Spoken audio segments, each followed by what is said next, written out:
Good morning, Central Kentucky. This is Sandra Leslie White coming to you live from WJMM Studios here just outside of Lexington, Kentucky. Shouting out to all of you tuning in to 99.1 FM, life-changing radio, and those of you listening in on WJMM.com, Facebook Live this morning. Good morning.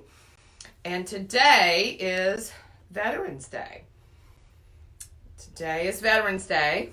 I'm shouting out to several of my favorite veterans this morning. John Gallagher of Cincinnati, Ohio Wynn Rogers of Louisville, Kentucky, and Tim Drake of Sandusky, Ohio. Some of my favorites there who have served in various wars throughout our most recent history. It was called Armistice Day, and still is in some places around the world. It's commemorated every year on the 11th of November to mark the armistice signed between the Allies of World War I and Germany at Compiègne, France, 5:45 a.m. for the cessation of the hostilities on the Western Front of World War I, which took effect at 11 o'clock in the morning. Thus, the 11th hour of the 11th day of the 11th month of 1918. But according to Thomas R. Goenlock, an intelligence officer with the U.S. 1st Division, shelling from both sides continued for the rest of the day, only ending at nightfall. The armistice initially expired after a period of 36 days and had to be extended several times. A formal peace agreement was only reached when the Treaty of Versailles was signed the following year. The date is a national holiday in France. It was declared a national holiday in many Allied nations. During World War II, many countries changed the name of the holiday. Member states of the Commonwealth of Nations adopted Remembrance Day, while the U.S. chose Veterans Day. In some countries, Armistice Day still coincides with other public holidays. Okay, so if you're just tuning in this morning, I am talking about Veterans Day and titling the message after a quote that I read this morning from one of my dear friends who is a veteran. If you missed that intro, his name is Tim Drake of Sandusky, Ohio. And Tim wrote in his Veterans Day post something really interesting, I thought, and I titled the message today out of one question I pulled out of his post. I'm going to read the whole post here in a minute. But this one question he posed was, where have all the men gone today? Where have all the men gone today? Title of my message today, and I am actually finding some truth and relevance to that in Hosea 4:14. We will continue on with Hosea, the rest of the chapter, tomorrow. But for Veterans Day, we're going to look at Hosea 4:14 and then reflect on some words from a veteran. So, in Hosea 4:14, this is out of the New American Standard Version. And if you haven't been following me and are today, I am teaching the book of Hosea verse by verse, trying to do an inductive study, but also bringing it up to a very relevant topic for us so that we can reflect on the Word of God as timeless and relevant for us in all seasons of life. Verse 14 of chapter 4 of Hosea says this, and Yahweh is speaking, I will not punish your daughters when they play the harlot, or your brides when they commit adultery. For the men themselves go apart with harlots and offer sacrifices with temple prostitutes. So the people without understanding are ruined. And so if you want to think about the backdrop of all of this, and I talked about this in a message last week called Heroes, and then I followed it up with Heroines. And so the point of it is that the men were falling prey.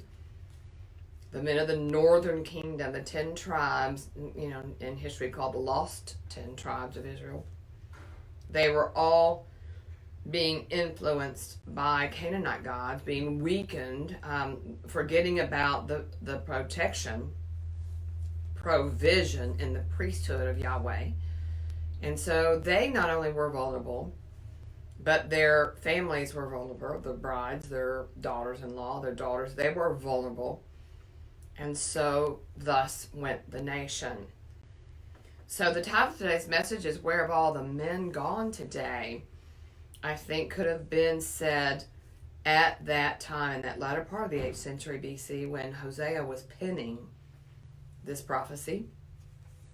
Let's listen to some answers to that in terms of what happened to the northern kingdom as the Hebrew men were being weakened by the Canaanite gods. So Assyria to the north, their conquest of the northern kingdom of Israel began approximately 740 BC under King Pul.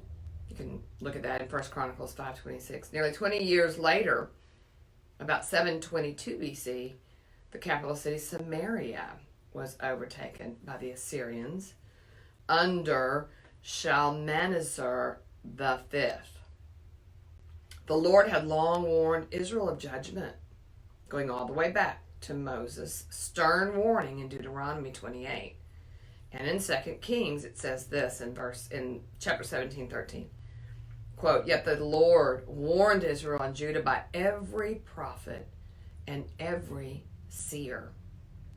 Many attempts had been made to turn the people back to the Lord, including efforts by Elijah and Elisha, two of the greatest prophets in Israel's history. In 2 Kings, it goes on to say that it describes in many ways in which Israel sinned against the Lord, leading to his judgment upon the land. Listen to this. This is 2 Kings 17:15-17. They despised his statutes, meaning God's word, God's law. They despised his statutes and his covenant that he made with their fathers and the warnings that he gave them. They went after false idols and became false, and they followed the nations that were around them, concerning whom the Lord had commanded them that they should not do like them. And they abandoned all the commandments of the Lord their God, made for themselves metal images of 2 calves. They made an Asherah and worshipped all the host of heaven and served Baal. And they burned their sons and their daughters as offerings, and used divination and omens, and sold themselves to do evil in the sight of the Lord, provoking him to anger. Again, that was 2 Kings 17:15-17. Israel broke the law, worshipped other gods, even burning their children as offerings, and used divination as a part of their godless lifestyle. Verse 18 notes, "Therefore the Lord was very angry with Israel and removed them out of his sight. None was left but the tribe of Judah only. Though a remnant remained in the north, the nation of Israel was under Assyrian rule, and tens of thousands were deported and made servants in Assyria." Okay, if you're just tuning in, that is the backdrop of the prophecy of Hosea, the warning to God's people years before it actually came upon them. The Assyrians actually overtook them. And so Hosea has a clear warning for us today as well. And today I'm dedicating my show to all the veterans out there. Title of the message, if you're just tuning in, is, "Where have all the men gone today?" And I lifted that question out of a post that I read and got permission from Tim this morning on his Facebook page. And so this is Tim Drake's message on Veterans Day 2019, and he does say it's his he calls it my opinion. "As I travel and walk this earth with what time left God has given me, I am so thankful for the men and women that have gone before me and made such sacrifices, and some that paid it all. I'm so very proud of you all. So very few will ever know what you have seen or given, and some will even try and judge you. As they sit back on their warm sofa, trying to figure out what lame, gay TV program to watch, not caring or even thinking about the sacrifices others have made for them, they think they're all so entitled and want free places to live, internet, vacations, cell phones, cars, free health care, food stamps, all while they are paid to sit home and allowed to voice their stupid opinions. If you want a free education, then join the service and earn your education. When I meet and ask the youth today, all while drinking their $5 coffee and wearing their $200 sneakers, who seem lost and can't find a job, why not join our military? They look back at me like I am from outer space. Where have all the men gone today? This country is in trouble. So wake up, people. Stand for something. Get behind our military and our contractors, and most of all, get behind our country. You're not better than the person standing next to you based on where you live or what you have. Forgive others, not because they deserve forgiveness, but because you deserve peace. Quit your whining. Thank all vets, young and old, and most of all, thank God. Be a better person. Make a difference. Signed, Tim Drake. One of our veterans today, posting on Facebook, and a friend of mine, and again shouting out to Tim and others that have served our country and paid just an amazing price for that. And as I reflect on that amazing price, I think about the weakening of the nation of Israel in Hosea's day, and how the Assyrians overtook them, and how God removed his protection, his provision, his priesthood over the northern kingdom, the 10 tribes that had gone astray. Has America gone astray? Well, we know in our hearts that that's where we're going. It's a slippery slope. It's a slide that's slow. Suddenly we realize, even the church realize, that we are in all kinds of trouble because of the sin in our lives, because of offering sacrifices to foreign gods, to making false gods of things that we depend on, or things that we worship or idolize. Or what about sacrificing children? We may not burn them out in the public square, although that's happening around the country, particularly in Nepal, but we are aborting them, aren't we? We are sacrificing our children. We're a nation of convenience. Well, today is Veterans Day. Inconvenience yourself. Take a veteran to lunch. Buy his dinner. Seek them out. My producer today, Bruce, a wonderful man of God, is seeking out a veteran every Veterans Day at Applebee's to buy him a cup of coffee or a glass of iced tea. So today, where have all the men gone?